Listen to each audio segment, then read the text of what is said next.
Здравствуйте. Сегодня посмотрим пару фрагментов из чемпионата Республики Беларусь, который сейчас проходит по шашкам 100. В частности, я вот играл партию с Евгением Капустиным. Достаточно интересная партия. Ну и с моей точки зрения у меня, конечно, много ошибок и много чего я, к сожалению, не вижу вообще. То есть вроде бы и много считаю, что что-то вижу, какие-то идеи вижу, но много чего не вижу, и какая-то нить игры все-таки теряется постоянно. Я играю белыми, так Евгений пошел. То есть моя цель как-то завязать игру. Ну вот здесь вот первый, наверное, мой просчет был серьезный. Надо было все-таки играть 27-22 и 29-23. То есть вот эту вот позицию у нас с таким маленьким преимуществом, ну, наиболее, мне кажется, логично здесь было. Вот здесь Евгений пошел 19-24, я уже осознал, что если буду как-то нападать, то получается вот эти вот шашки, игра будет идти на эти шашки, и в конце концов разменяется очень сильно позиция, то есть и постоянно буду заботиться об этом сочетании. Позиция, конечно, не очень хорошая. Вот я здесь, конечно, первый просчет, вот, что я раньше говорил, допустил. Но я решил чуть-чуть подождать, что будет. И вот здесь вот 7-11. Конечно, я ждал хода 6, наверное. Но вот эта вот позиция, как я посчитал, меня больше, наверное, как-то устраивала. 44-40. Она более такая интересная, более игровая была. Хотя тоже, если даже вот сюда вот куда-то дать, то есть очень сильно разменивалась. Но если сюда, вот, кстати, давать сюда, то я с темпами все-таки. Она то разменивалась с темпами, хотя объективно говоря, навряд ли я что-то там бы сделал, потому что и время много достаточно было. И шашек много разменено, но как-то мне все-таки вот эта позиция более-менее нравилась за белых. У меня еще такая вот мысль была. На 22 нельзя здесь 34-30. Ну, потому что вот этот стоклеточный удар. И это, кстати, достаточно большая проблема, потому что нет развития на этом фланге. На этом фланге, если, допустим, как-то сюда ходить, то не знаю, может даже и 9, то есть много здесь вариантов есть, может и 8 пойти, то есть позиция очень сильно опять разменивается. То есть 7-11 меня чуть-чуть обрадовало, но вот Евгений играет на сочетании 10-14. Ну какие-то варианты были, и 2-7, наверное, подхватывает он меня 14-20. 45-40, но я тоже думаю, что 40-34 как-то сыграть, то есть как-то буду выкручиваться. 40-34, даже может 49-44, потом на 28 как-то буду выкручиваться с позиции. Потом варианты есть, то есть 40-34, как-то 34-30, если не 2-7 не пойти, а 2-7 уже сдвигается шашка. Ну вот какие-то у меня такие мысли уже были. То есть что-то я тут пытался посчитать. Ну вот 22-4 он пошел. И мне чуть-чуть стало легче. Но, в принципе, видите, позиция достаточно простая. И надо было что-то крутить, что-то выкручивать. 12. Вот здесь вот я нашел план, который потом осуществил в партии. И он такой достаточно эффективный оказался. 41-37 я сначала подождал тут чуть-чуть. 13-19, ну, это наиболее логично было. То есть, этого хода я ждал, другого хода абсолютно не ждал, потому что если куда-то 4, то, наверное, тоже все-таки куда-то бы поменялся, может даже на 29. Хотя вот на 29 постоянно, конечно, вопрос постоянно, что стояла вот эта вот идея. Конечно, позиция такая не очень хорошая у черных, но все-таки разменов много, но здесь... Кстати, вот конкретно здесь меняться, то я думаю, что даже вот если на 28 поменять, то позиция очень хорошая. То есть надо будет делать ничью очень сложную за черных. То есть Ну, где-то надо было выждать 12-17, то есть такие позиции. То есть, в принципе, опять, как я уже сказал, этот ход был прогнозируемый. И вот здесь вот момент такой.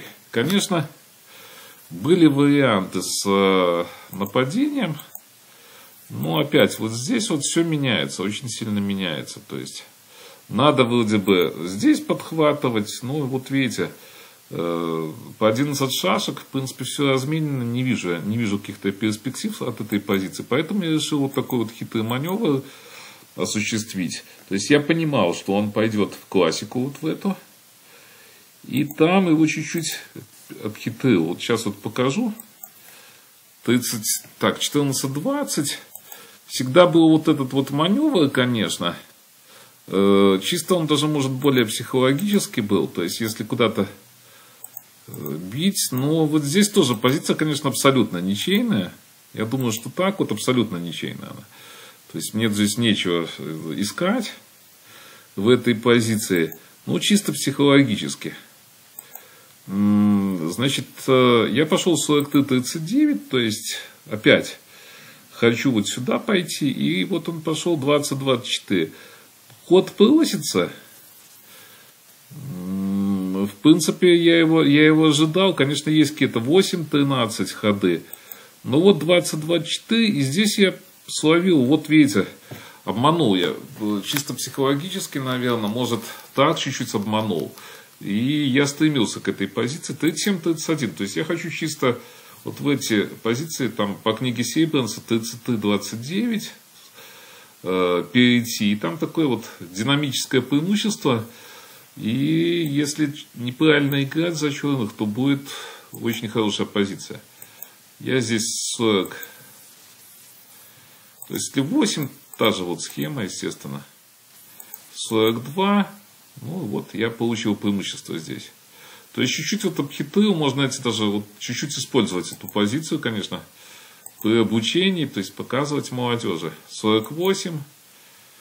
Здесь надо, конечно, ставить, то есть, здесь уже, наверное, надо было все-таки ставить и как-то переходить вот в эту позицию. 32-28. Конечно, я вот пожалел потом в определенный момент, что я сразу не поставил. Потому что все-таки, мне кажется, вот эти вот позиции поставить и 32-28 как-то они предпочтительнее, чем то, что я получил. Потому что вы сейчас вот увидите, позволил я Евгению тут разменяться. Ну, надо, естественно, 29-24. Потому что тут различные варианты. 19-23, во-первых, надо там очень много смотреть. Я, кстати, считал позиции, мне тоже ничего не получалось абсолютно. Вот если 19-24, потому что эти шашки ходят, здесь вот на фланге ходят, и не хватает, понятно, здесь и эти шашки зависли. То есть, надо опасаться этого всего, надо 29-24. У меня здесь уже и времени так оставалось не очень много. Но вот здесь опять такой момент, непонятно, какой ход делать. То есть, если у меня вот такой план был зафиксировать, что-то у меня здесь вот не получалось. То есть, вот эти вот удары стоят, опять на этот ход стоят вот эти удары.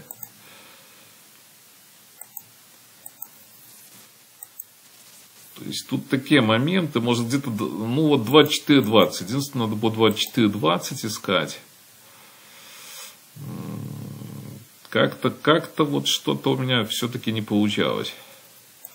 Сюда, понимаете, потом на 25, если шашку перекинуть на 25 шашку, где-то вот здесь 6-11 будут вот эти удары, 4-10, 26 и так далее. То есть, очень все это опасно, поэтому я решил все-таки не рисковать 38-33, ну вот здесь попало, можно сказать, на идею чуть-чуть, на разменную, 16-21. Идея такая, 44 нельзя, и там и другие типичные ходы нельзя, на 33 просто поменяются, и еще раз потом поменяются, то есть вообще ничего не будет. Получается 44 надо. Вот здесь вот, конечно, постоянно стоял вот этот вот ход, но я его боялся, честно сказать, цейтнуть. Я его уже 38-й ход я боялся делать. Почему? Потому что вот эта шашка служит ограничителем. То есть, вот видите, ограничителем своеобразным. служит. И надо считать вот эти позиции. То есть, если, конечно, больше времени было, если бы я в лучшей спортивной форме был, можно сказать, то я бы, наверное, пошел 31-27. То есть, мне хотелось, я видел, я считал, но побоялся это все делать. 9, 38, 32. Ну, вот здесь этот, конечно, стоит, эта идея. Вот здесь вот 17, 22. Для меня, конечно, неожиданно чуть-чуть было. 32, 27 я уже подвязал. 14, 19. Вот здесь вот, кажется, я долго считал, еще тоже сидел, расходовал очень много времени на вот эти вот ходы. Я, кстати, вот не видел вот эту идею здесь, если честно скажу. Честно сказать, то не увидел вот эту вот идею. Но, в принципе, на эту идею ходить не обязательно. Я еще смотрел. Так. Вот здесь вот 11, 17. Ну, вот здесь вот я вообще ничего не видел. То есть, считал вот эту позицию для себя бесперспективной. Поэтому я сразу откинул вот этот вот вариант. И стал переходить вот в эти позиции. 33, 14, 19. На 13 я тоже бы пошел сюда, вот сюда. И, видите, достаточно у меня перспективная позиция. Причем у меня 6 так, по-моему, 8 темпов разница. То есть, это достаточно существенная разница для уже вот окончания партии. Достаточно существенная. И тут уже надо, конечно, черным постараться сделать ничью. В партии было 14, я 39, 33 еще, 39, 34 выждал, 9, 14, то есть разрушил Евгений вот корону, ну, естественно, больше же ничего нету, я вот до этого не показал, что здесь могут возникнуть вот эти вот клещи, там до этого надо было показать, это 9, 14, вот хотят, давайте я на этом примере покажу вот эту комбинацию, в принципе, провести при случае. Естественно, 31, 26, естественно, только вперед в конце партии, 11, 17. Ну, вот здесь вот я скажу тоже, честно, просчитался, наверное. Я считал, что 11, 16 ничья сразу. Почему считал этот вариант? Ну, вот сейчас вот мне кажется, что что-то я где-то, я приблизительно покажу, что я считал. Вот я приходил к этой позиции, я считал, что вообще здесь очень быстро ничья, но вот сейчас вот начал чуть смотреть. Не совсем все быстро. Она вроде бы позиция ничейная, но ну, я, честно говоря, не уверен, что тут ничья. Наверное, что-то я где-то не вижу. Может и ничья, конечно. Но я не буду это глубоко анализировать, конечно. Я вот поздно достаточно тоже вечером записываю, поэтому не хочу анализировать, но не все просто.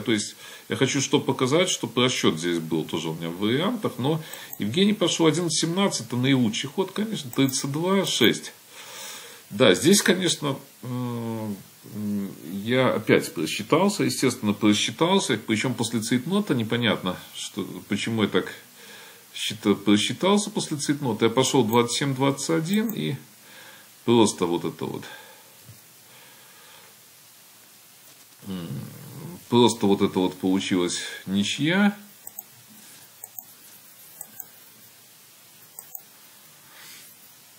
То ли, может, я здесь что-то не видел. То есть, то ли, наверное, мне казалось, что я пойду вот на этот вариант. Тоже может быть. Но просто здесь вообще все было просто 22-27, но и ничья просто. Мне предложил ничью, естественно. 29-24, ничейная позиция абсолютно.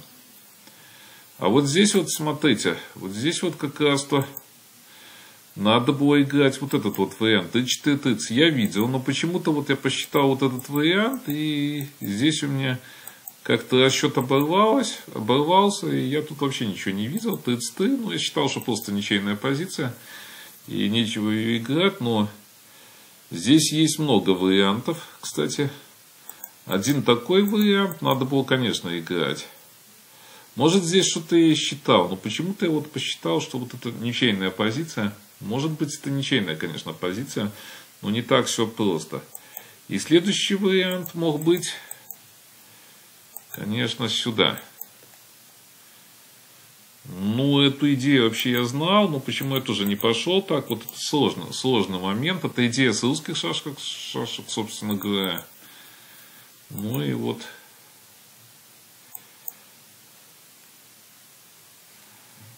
Ну, здесь тоже, наверное, что-то я считал тут. Наверное, где-то считал, что ничья. Ну, надо было на какую-то из этих идей идти и играть. Конечно, это мой просчет был большой. Давайте следующую партию. Ну вот, я играл с нашим молодым талантом Владимиром Чайковским. Хорошо достаточно он играет. Еще чего-то, конечно, не хватает в игре, но играет достаточно хорошо. Неплохо видит идеи. И вот сейчас моя партия будет с ним. Я играл черными. И вторая будет идея партии, которую он выиграл. Достаточно четко он, кстати, провел окончание партии. Давайте я быстренько покажу. Так, давайте я за черных за себя покажу, что я думал. То есть я хотел тут как-то навязать игру 8-12, но, естественно, я ухожу от разменов. Ухожу от разменов 2-8, такой выжидательный ход. Хочу как-то, возможно, блокировать 12, как-то блокировать его. То есть блокировка не то чтобы она хорошая, но чтобы навязать как-то игру. Но вот 50-44, 17 и с игрой, собственно говоря, вообще ничего не вижу покуда. Я здесь тоже долго сидел, думал, какие-то здесь ходы, если сделать на 27, 37, то есть меняется позиция просто. То есть она открытая, она меняется, ничего нету. 12 тоже как-то у меня какие-то мысли. 18 смотрел. Ну, здесь я понял, что надо меняться, потому что позиция может быть резко плохая. 34-30 меня фиксирует. То есть фиксирует вот эту группировку. 12. Здесь я все-таки вот решил, надо меняться, потому что уже минус 3 темпа, минус 3 темпа получается в классике. И надо что-то делать. То есть 18-22. Ну вот я единственное, что я не знаю, чтобы этом, как я бы навязывал игру в этом случае, это 41-36. И вот с игрой были бы, наверное, большие проблемы с навязыванием игры. То есть как-то позиция, наверное, сюда бы переводил, потом менялся бы. Ну, не знаю, как бы там с игрой что было. Думаю, совсем бы игры, наверное, не было. На 34, и здесь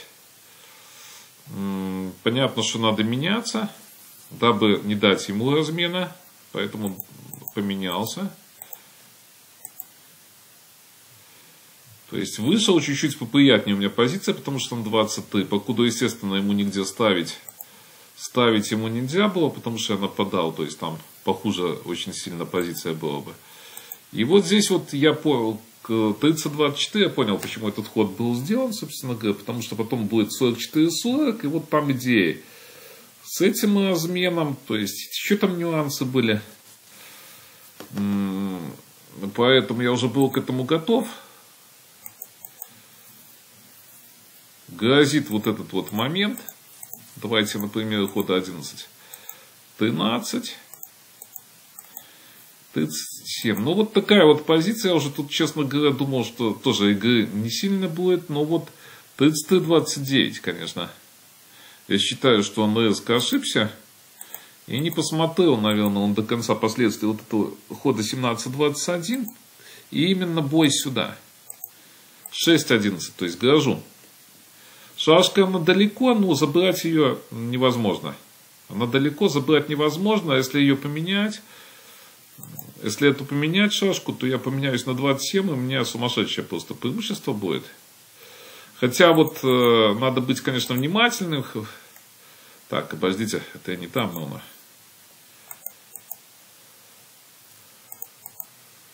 Естественно, тут в этих позициях,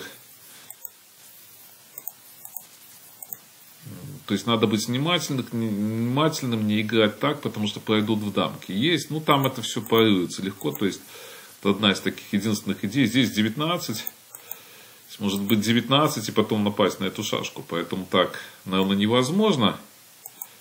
48, 43, 11, Здесь я уже почему поменялся, начал меняться, 39-й ход, и у меня уже так со временем, как всегда, проблемы. То есть надо приучиться как-то к этому контролю, тоже нюансы есть, видите, ко всему нюансы есть. Когда играешь практически один раз в год, вот с классическими, я там в этом году хорошо, хоть я в декабре сыграл, и в Европит сыграл в декабре, и в Блиц сыграл в союзном государстве, еще и в Кубке поучаствовал в Беларуси как-то.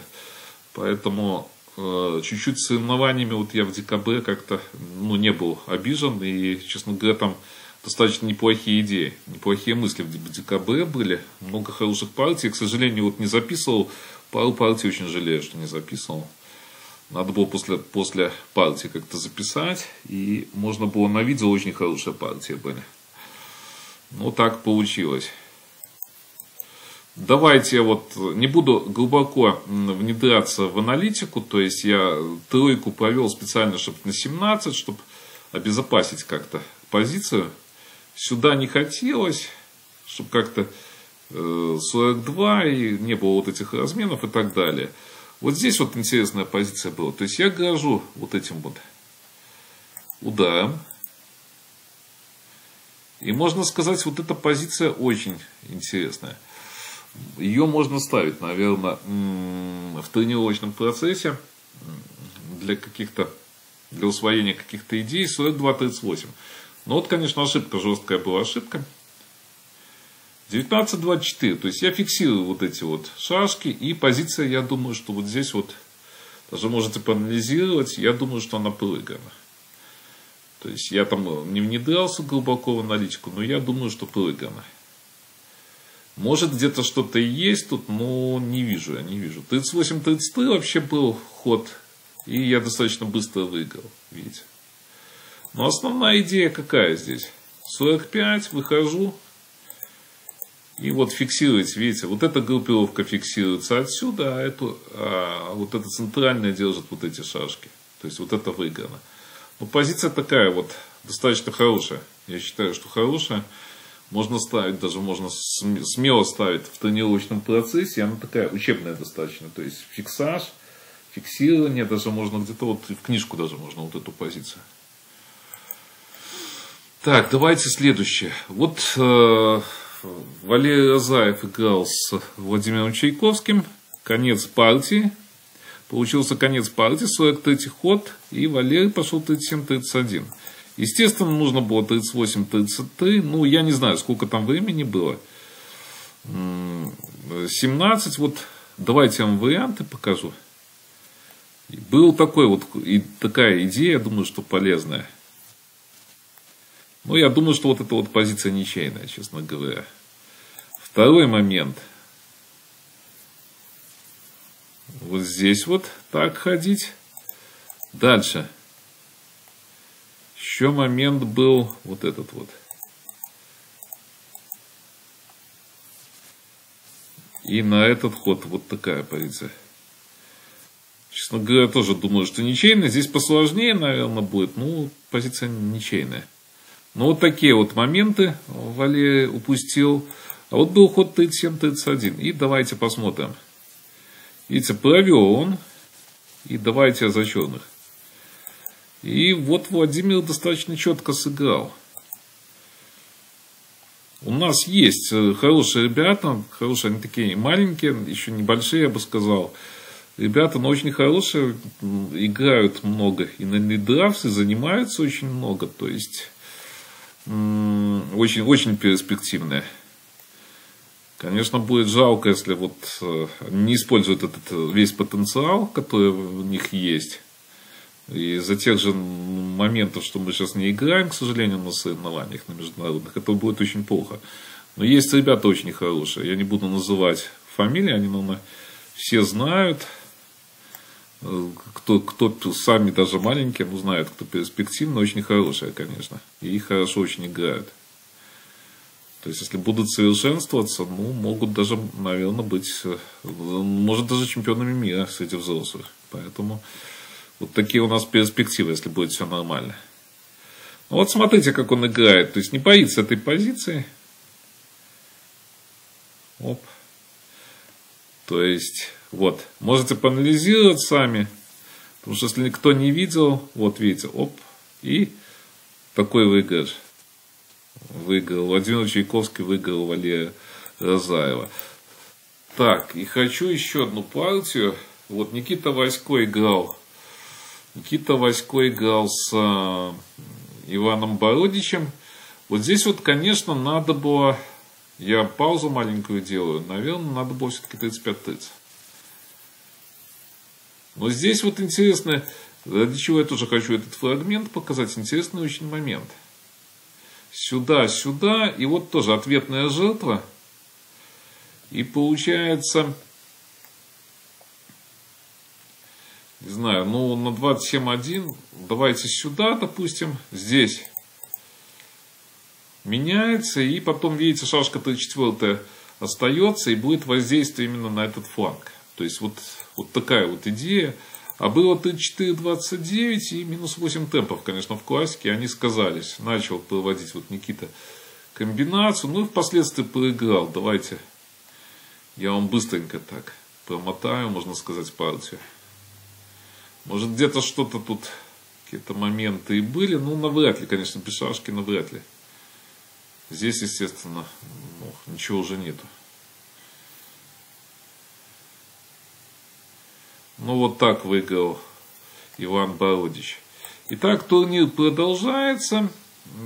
Я вот поделился, считаю, что интересными фрагментами. Следите за нашими дальнейшими репортажами. Может, там потом посмотрю партии среди девушек. Ну, больше, наверное, там среди девушек, потому что, наверное, ну...